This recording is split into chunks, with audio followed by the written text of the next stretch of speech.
Chapter 3. Dame Hortense's hotel consisted of a row of old bathing huts joined together. The first was the shop where you could buy sweets, cigarettes, peanuts, lamp wicks, alphabets, candles, and Benjamin. Four adjoining huts formed a dormitory. Behind, in the yard, were the kitchen, the wash house, the hen house, and the rabbit hutches. Thick bamboos and prickly pears were planted in the fine sand all around. The whole place smelled of the sea, excrement, and urine. But from time to time Dame Hortense passed by, and the air changed its odor as if someone had emptied a hairdresser's bowl under your nose. As soon as the beds were ready, we retired and slept without a break till the morning. I do not remember the dream I had, but I rose lightly and as fit as if I had come fresh from a dip in the sea.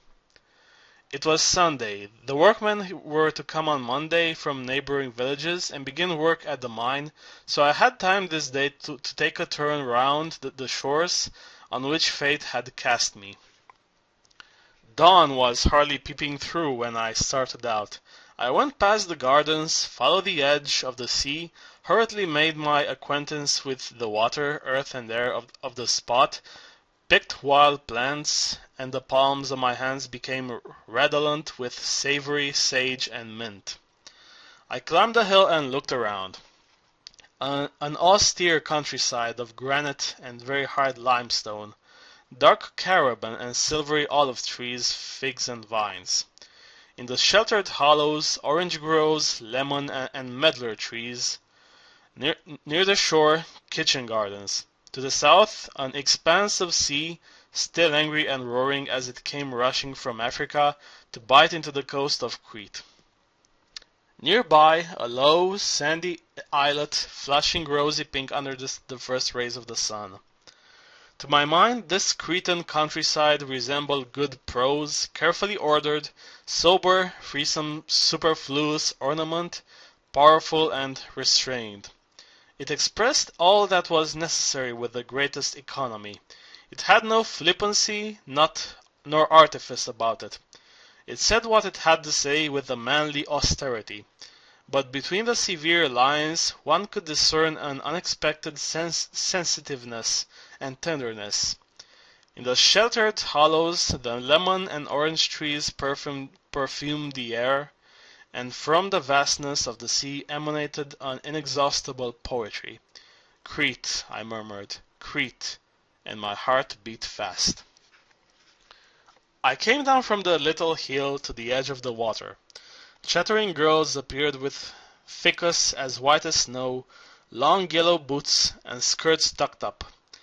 They were going to mass in the convent over there, gleaming a dazzling white by the sea.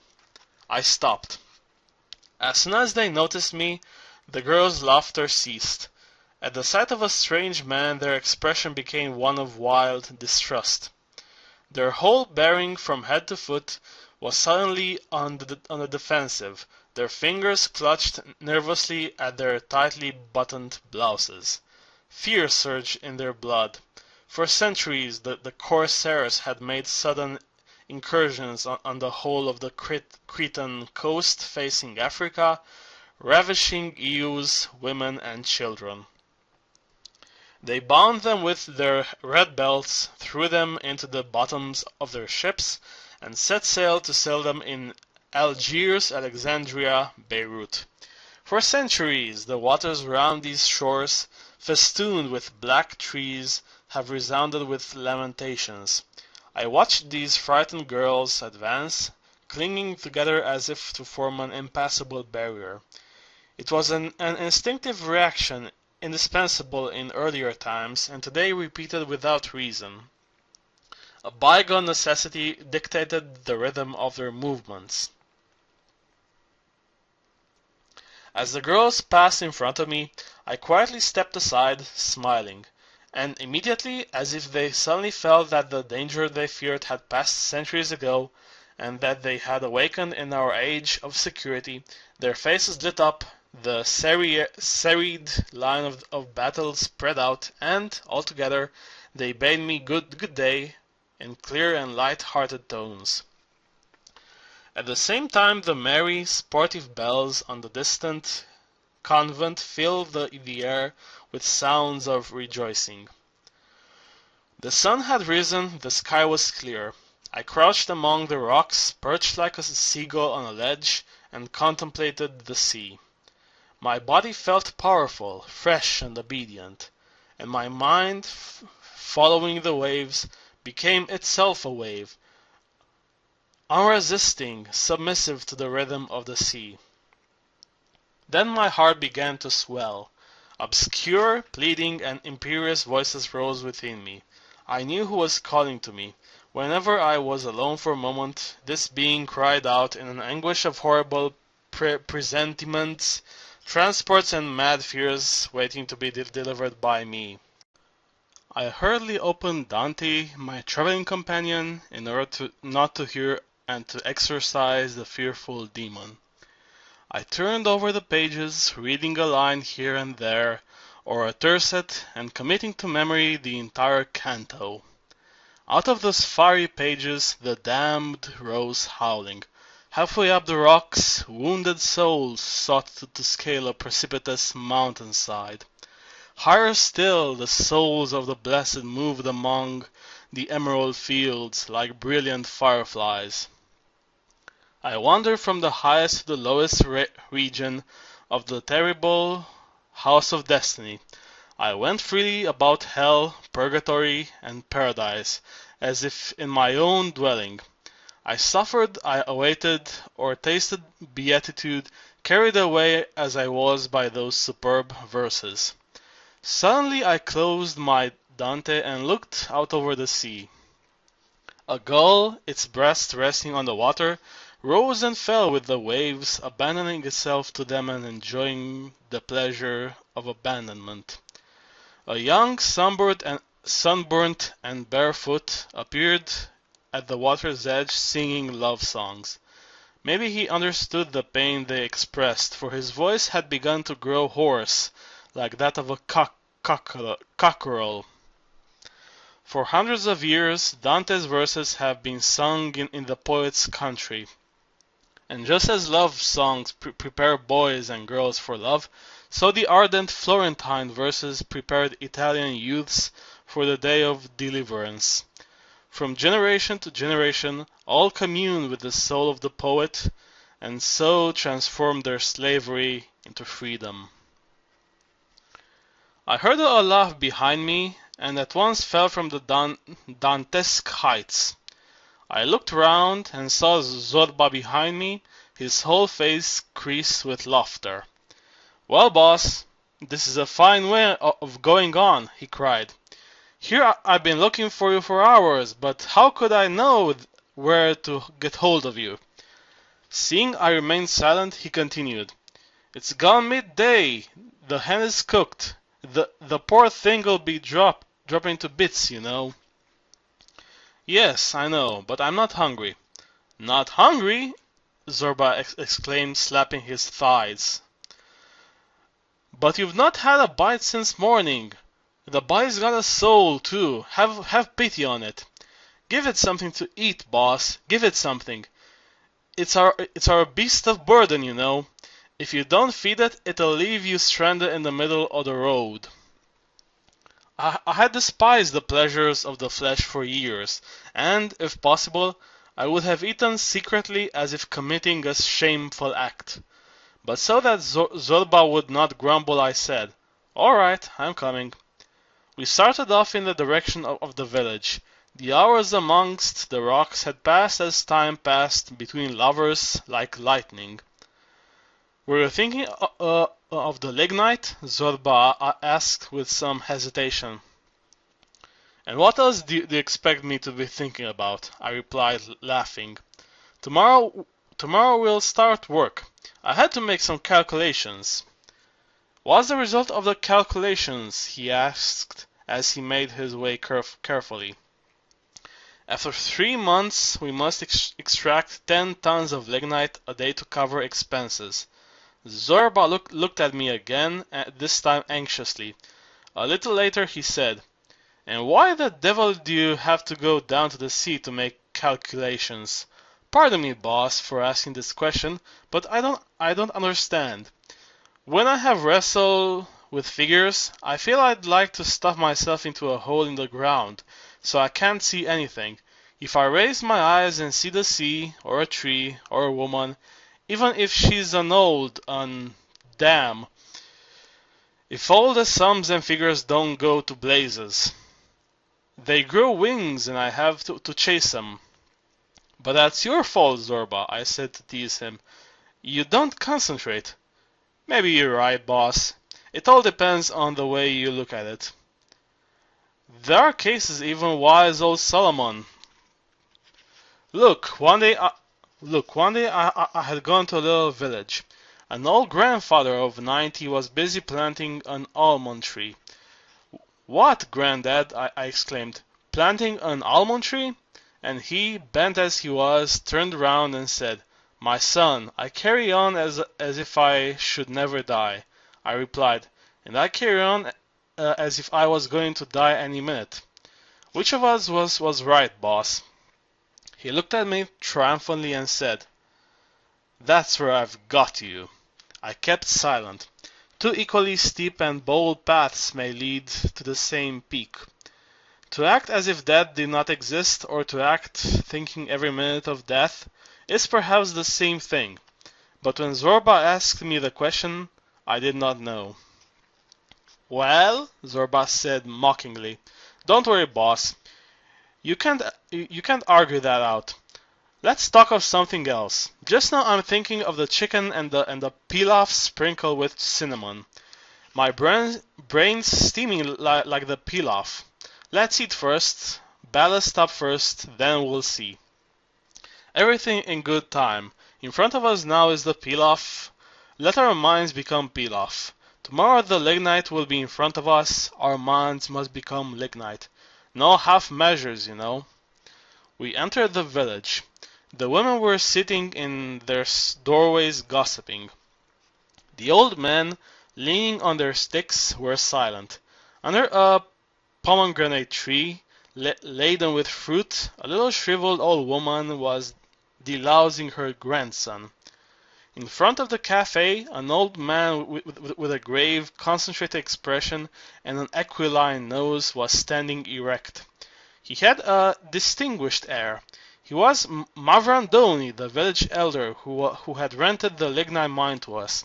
He had called the previous evening at Dame Hortense's to take us to his house. He said, It's a scandal for you to be staying at her hotel as if there were no men in the village. He was grave, he weighed his words carefully, as one of the leading villagers. We had refused. This had offended him, but he had not insisted. I have done my duty, he said as he departed. You are free.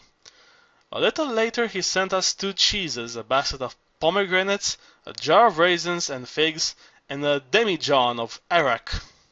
His servant said as he unloaded his tiny ass, With the compliments of Captain Mavrodoni. It's nothing much. It's nothing much, he asked me to tell you, but it's meant well. We now greeted the head of the village volubly and cordially. Long life to you, he said, placing his hand on his breast. Then he fell silent. He doesn't like to talk much, Zorba murmured. He's an old stick. He's proud, I said. I like him. We were arriving. Zorba's nostrils were quivering joyously. As soon as Dame Hortense saw us from the threshold, she uttered a cry and ran into the kitchen. Zorba put the table in the yard, under the leafless vine arbor. He cut thick slices of bread, brought the wine, and set the table. He looked round at me wickedly and pointed to the table. He had set for 3 people. Do you see, boss? He whispered. Yes, I see you, old rip, I replied. It's the old birds who make the best stew, he said, licking his lips. You take it from me. He moved nimbly, his eyes sparkling. He hummed old love songs. That's the way to live, boss. Have a good time and the bird into the bargain. You see, I'm doing things now as if I was going to die next minute, and I'm making it snappy, so I don't kick the bucket before I've had the bird. To table, Dame Hortense ordered. She lifted the pot and set it down in front of us, but she stood gaping. She had seen the 3 plates. Crimson with pleasure, she looked at Zorba and blinked her sharp little periwinkle blue eyes. She's got hot pants, all, Zorba replied. Then, with extreme politeness, he turned to the lady and said, Beautiful nymph of the waves, we are shipwrecked, and the sea has cast up in your realm. Do us the honor, my siren, of sharing our meal. The old cabaret singer opened her arms wide and closed them again as if she would have liked to embrace the two of us. She swayed gracefully, blushed against Zorba, then me, and ran, chuckling, to her room. Soon after she reappeared, twittering, flaunting her charms, and dressed in her very best, an old shiny velvet dress decorated with worn yellow braid. Her bodice remained hospitably open, and on it she had pinned a full-blown artificial rose. In her hand she held a parrot's cage, which she swung in the vine arbor. We made her sit between us, with Zorba to her right and me to her left. We all three set to ravenously. For a long time we did not utter a word. We were feeding the beast and slacking its thirst with wine. The food was soon changed into blood, the world became more beautiful, the woman at our side became younger every minute, the lines in her face were disappearing. The parrot, hanging in front of us in his green jacket and yellow waistcoat, leaned forward to watch us. He looked like some old little fellow under a spell, or else the spirit of the old cabaret singer wearing a green and yellow dress. And above our heads the vine arbor was suddenly covered with large bunches of black grapes. Zorba's eyes were rolling, he flung up on his arms as if he wanted to embrace the whole world. What's happening, boss? He cried in astonishment. We drink one little glass of wine and the world goes haywire. Ah, boss, life's a rum thing. On your honor, are those grapes hanging there above our heads, or are they angels? I don't know. Or else they're nothing at all, and nothing exists, neither chicken, nor siren, nor Crete. Speak, boss, speak, so I don't go right off my head. Zorba was beginning to get lively. He had finished with the chicken and was beginning to look at Dame Hortense gluttonously. His eyes were ravishing her. They took her up and down, slipped into her swelling bosom as if they touched her. Our Lady's little eyes were shining too. She liked the wine and had emptied several glasses of it. The mischievous demon in the wine had carried her back to the good old days. She became once more tender, merry, and expansive. She rose and bolted the outside door so that the villagers could not see her, the barbarians, as she called them. She lit a cigarette, and from her little French retrousse nose began to issue wreaths of smoke. At such times all the doors of a woman's being are opened. The sentinels relax, and a kind word is as powerful as gold or love. So I lit my pipe and pronounced the kind word. Dame Hortense, you remind me of Sarah Bernhardt when she was young. I didn't expect to find such elegance, such grace and courtesy, such beauty in this wild place. What Shakespeare was it sent you here amongst the barbarians? Shakespeare? She queried, opening wide her pale little eyes. What Shakespeare? Her mind flew back rapidly to the theatre she had been to. In the twinkling of an eye, she made a tour of the café, concerts, cabarets, and taverns, from Paris to Beirut, and from there along the coast of Anatolia. Suddenly she remembered. It was in Alexandria, a great theater with chandeliers, plush seats, men and women, bare backs, perfumes, flowers. All at once the curtain rose and a fearful black man appeared. "What Shakespeare?" she asked again proudly, having remembered. "The one they also call Othello?" "The same. What Shakespeare, my white lily, cast you on these savage rocks?" She looked around her. The doors were closed, the parrot was asleep, the rabbits were mating, we were alone. She was touched and began to open her heart to us. It was like opening an old chest full of spices, yellowed love letters, and ancient dresses. She spoke Greek after a fashion, murdering the words and mixing up the syllables. However, we understood her perfectly. Sometimes we had great difficulty in suppressing our laughter. Sometimes we had drunk a good deal. We burst into tears. Well, this is roughly what the old siren told us in her perfumed yard. Well, the person you're looking at now was never a tavern singer, oh no. I was a famous artist and wore silk underclothes with real lace. But love... She sighed deeply and lit another cigarette from Zorba's. I loved an admiral. Crete was once more in a state of revolution, and the fleets of the great powers had anchored in the port of Suda. A few days later I also anchored there. Ah, what splendor!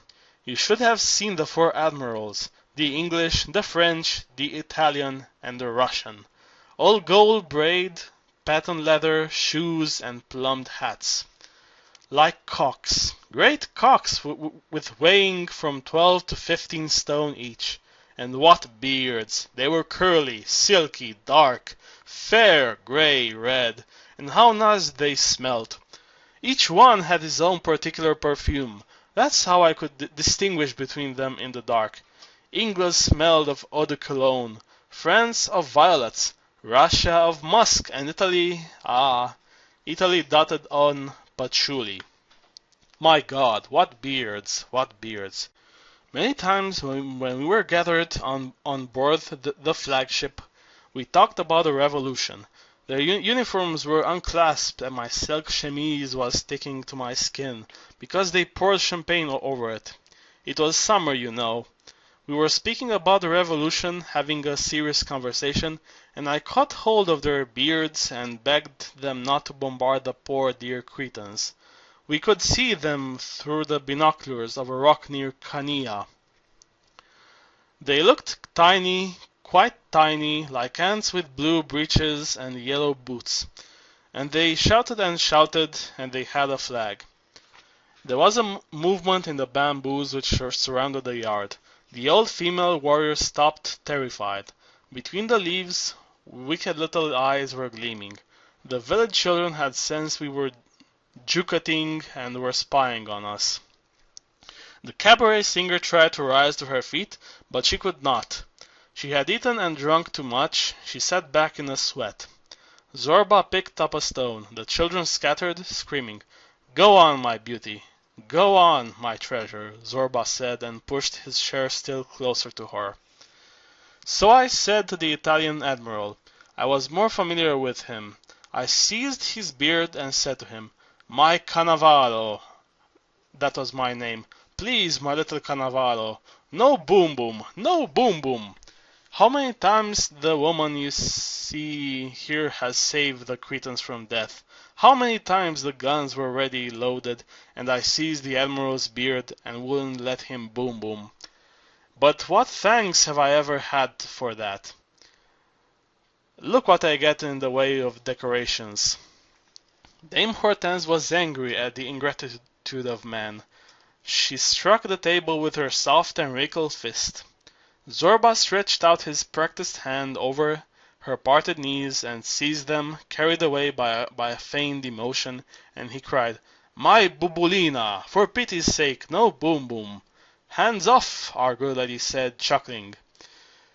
"Who do you take me for?" and she gave him a languorous glance.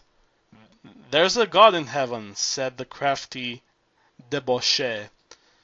Don't upset yourself, my bubulina. We're here, sweetheart. Don't be afraid. The old siren raised her acid blue eyes to heaven. She saw her green parrot asleep in his cage. My Cannavaro, my little Cannavaro, she cooed amorously. The parrot, recognizing her voice, opened his eyes, clutched hold of the bars of his cage, and started to cry in the hoarse voice of a drowning man. Cannavaro! Cannavaro! Present! Cried Zorba, once more applying his hands to those old knees which had seen so much service, this time as if he wanted to take possession of them. The old cabaret singer wriggled in her chair and again opened her little puckered lips. I too have struggled valiantly, breast to breast. But the bad days came. Crete was liberated, the fleets had orders to leave. And what is to become of me? I said, seizing the four beards. Where are you going to leave me? I have got used to grandeur, to champagne and roast chicken. I have got used to handsome little sailors saluting me. I shall be 4 times a widow. What is going to become of me, my lords and admirals? Oh, they just laughed. That's men for you. They loaded me with English and Italian pounds, roubles and Napoleons. I stuffed them in my stockings, in my bodice, and in my shoes. On the last evening, I wept and sobbed so much the admirals took pity on me. They filled the bath with champagne, plunged me in it. We were very familiar by then, and they drank the champagne from the bath in my honor. They got drunk and put out the light. In the morning I could smell all their perfumes on top of each other, the violet, the eau de cologne, the musk, and the patchouli. The 4 great powers, England, France, Russia, and Italy. I held them there, here on my knees, and I went like this with them. Dame Hortense held out her plump little arms and moved them up and down as if she were bouncing a baby on her lap. There, like that, like that. At daybreak they began to fire off their guns. I swear to this on my honor, they fired off their guns, and a white boat with 12 oarsmen came out to fetch me and set me on shore. She took her little handkerchief out and began to weep inconsolably. My bubulina, Zorba cried rapturously. Shut your eyes, my treasure. I am Cannavaro. Hands off, I said. Our good lady simpered. Just look at your handsome self. Where are the golden epaulettes, the 3-cornered hat, the perfumed beard? Ah, well then. She squeezed Zorba's hand gently and started to weep again. It was becoming cooler. We felt silent a while.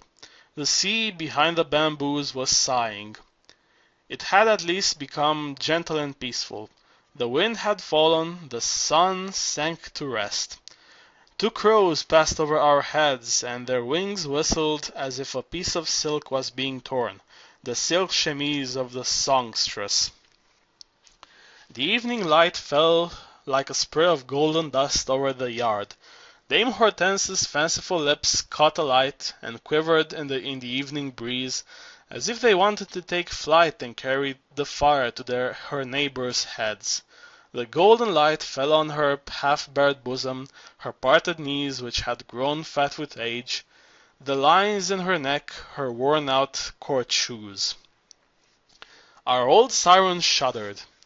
Half closing her little eyes, which were reddened by her tears and the wine, she looked first at me, then at Zorba, whose lips were parched, and who was fascinated by her bosom. She looked at each of us with a questioning air, trying to see which of us was Cannavaro. My bubulina, Zorba cooed passionately, whilst pressing his knees against her. Don't worry, there's no God and no devil. Raise your little head, rest your cheek on your hand, and give us a song. To hell with death! Zorba was on fire. With his left hand he twisted his moustache, and his right hand strayed over the intoxicated songstress. His words were breathless, his eyes languid. It was certainly not this mummified and outrageously painted old woman he was seeing before him, but the entire female species, as it was his custom to call women. The individual disappeared, the features were obliterated, whether young or senile, beautiful or ugly, those were mere unimportant variations. Behind each woman rises the austere, sacred, and mysterious face of Aphrodite. Aphrodite. That was the face Zorba was seeing and talking to, and desiring. Dame Hortense was only an ephemeral and transparent mask which Zorba tore away to kiss the eternal mouth. "Lift your snow-white neck, my treasure," he repeated in his gasping, pleading voice. "Lift your snow-white neck and sing us a song." The old songstress rested her cheek on her plump hand, which was all cracked with washing clothes. Her eyes became languorous. She uttered a wild and woeful cry, then began her favorite song, repeating it as many times as she gazed at Zorba with swooning, half-closed eyes. She had already made her choice. "Au fil de mes jours, pourquoi t'ai-je rencontré?" Zorba leapt up, went for his santuri, sat on the ground, Turkish fashion, undraped his instrument, rested on his lap, and stretched his hands. "Oh, oh!" he bellowed. "Take a knife and cut my throat, Bubulina." When night began to fall, when the evening star revolved in the sky, and the coaxing voice of the Santuri rose, abetting Zorba's aims, Dame Hortense, stuffed with chicken and rice, grilled almonds and wine, reeled heavily onto Zorba's shoulder and sighed. She rubbed herself gently against his bony sides, yawned and sighed afresh. Zorba made a sign to me and lowered his voice. "She's in the mood, boss," he whispered. "Be a pal and leave us."